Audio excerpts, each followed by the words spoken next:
ఒక అడవిలో నీటి మడుగు ఉండేది. ఆ మడుగులో ఎన్నో జంతువులు ఉండేవి. వాటిలో ఒక చిన్న చేపను మిగతా చేపలే కాకుండా ఇతర జంతువులు ఆప్యాయంగా చూసుకునేది.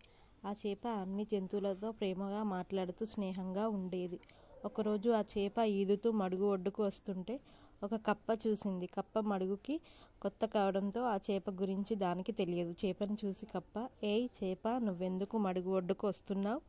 ఒడ్డుకు రావాలంటే నా అనుమతి తీసుకోవాలి" అంటూ అరవడం మొదలుపెట్టింది. కప్ప మాటలకు చేప కంగుతింది. అప్పటి వరకు దానితో ఎవరూ అలా మాట్లాడలేదు. అది కప్పని ఏమీ అనకుండా మడుగు లోపలికి వెళ్ళిపోయింది. అయినా కూడా ఆ కప్ప చేపను వదలలేదు. మడుగులోకి దూకి చేప వెనకాలే వచ్చింది. "నువ్వొక నిస్సహాయ ప్రాణివి. నీకు తెలుసా, నీటిలో ఉండి బయటికి వచ్చినట్లు కనీసం కల కూడా కనలేవు. కానీ నేను నీటిలో ఈదగలను, నేల మీద బ్రతకగలను" అని తన గొప్పలు చెప్పుకోసాగింది కప్ప. చేప మాత్రం ఏం మాట్లాడకుండా మౌనంగా ఉండిపోయింది. కనీసం కప్ప వైపు తిరిగి చూడలేదు.